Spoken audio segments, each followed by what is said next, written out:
I stood frozen, my eyes fixed on the horror unfolding before me. A bird of ill omen, its feathers aflame, plummeted towards the muddy shores of the low-tide seas. The sound of its anguished cries and the beating of its wings faltered, the smell of char and smoke filling the air. I felt a strange tingling sensation in my eyes, as if they were straining to take in every detail. But as I gazed, the pain grew, threatening to consume me. The world around me began to fade, colors bleeding away like watercolors in the rain. I was left with only darkness, a void that swallowed all light and sound.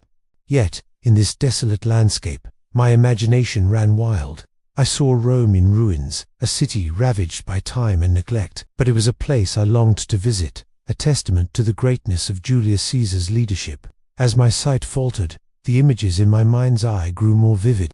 I saw future battlefields, where flying birds like the one that crashed before me swooped and dived, spewing forth destruction.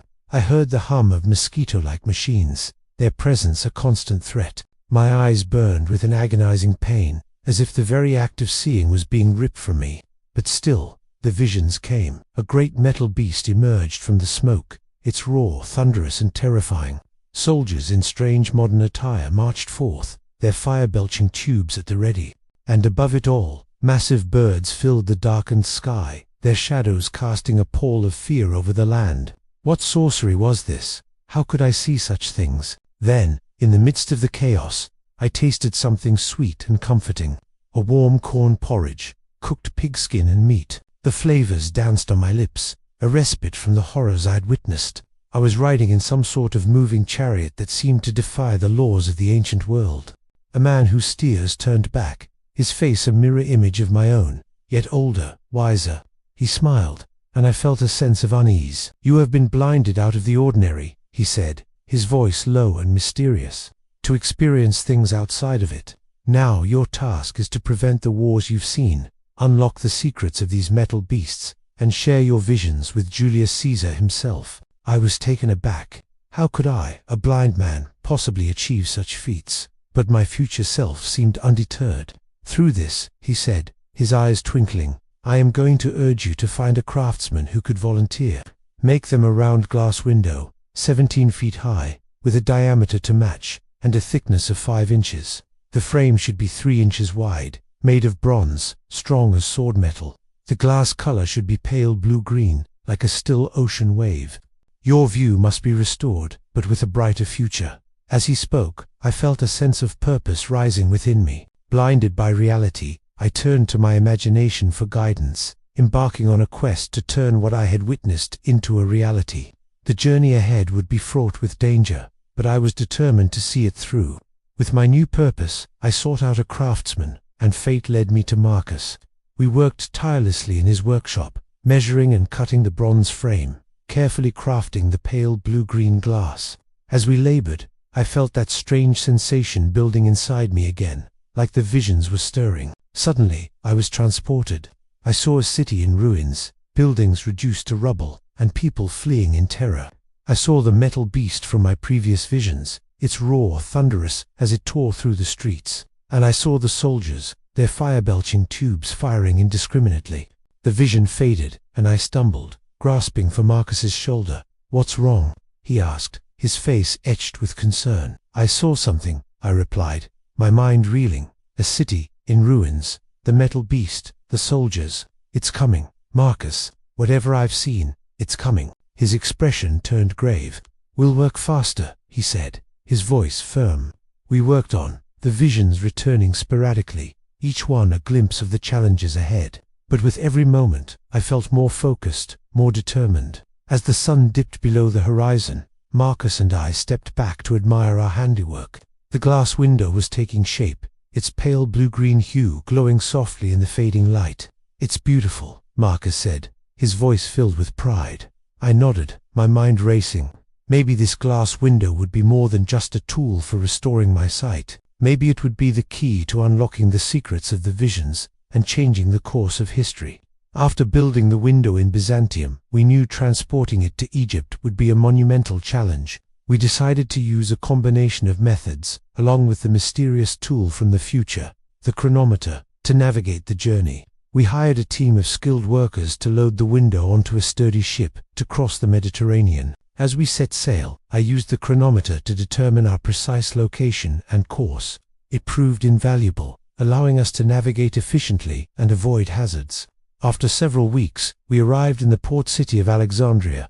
From there, we hired a team of donkeys and carts to transport the window to the Great Sphinx of Giza, where we would conceal it. The journey was long and arduous, but with the chronometer and our skilled team, we transported it safely. Once we arrived, we carefully concealed the window beneath the pores of the Sphinx, using ancient construction techniques to ensure it would remain hidden.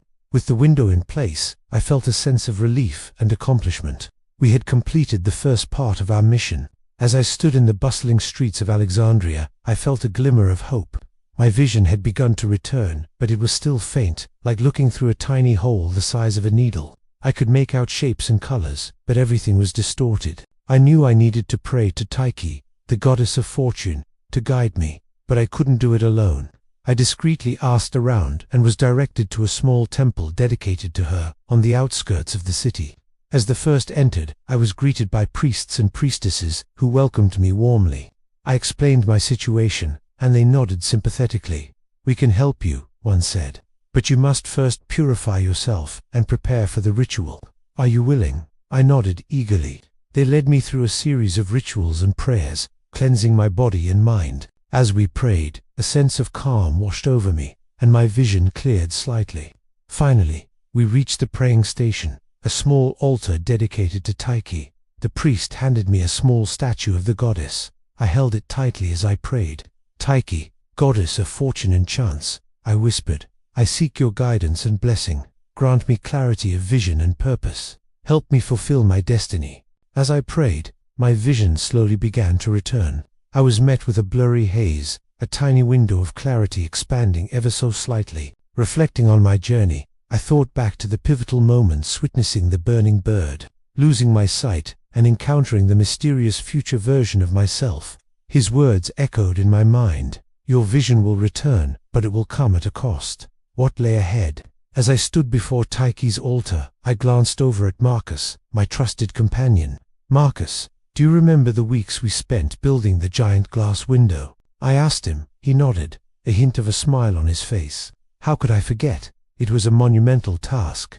We worked day and night to shape the glass. The furnace was always lit, the tools clinking away. It was a symphony of heat, fire, and precision. And then came the transportation, I added. Marcus chuckled. "Ah, the transportation. We hired an entire team to move it to the ship. The streets were narrow, the glass fragile, but we managed, thanks to your careful planning and the workers' expertise." I smiled, recalling the challenges and the sea journey to Egypt. The Mediterranean can be treacherous, but our captain knew the waters well. We had to secure the glass window tightly on the ship, using specialized cradles and ropes. Marcus's eyes sparkled. "And don't forget the Egyptian customs officials. They were curious about our cargo, but our papers were in order. We convinced them it was a gift for the temple." I nodded, grateful for his quick thinking. Once we arrived in Alexandria, we had to navigate the city again to reach the Great Sphinx. It was a long process, but we finally managed to conceal it. Marcus's expression turned serious. "And now, here we are, seeking the guidance of Tyche. What lies ahead, my friend?" I smiled, feeling both trepidation and anticipation. "Only Tyche knows, Marcus, but I'm sure we'll find out soon enough." Thanks for watching, and if you enjoyed this story, make sure to subscribe for the next chapter of the journey.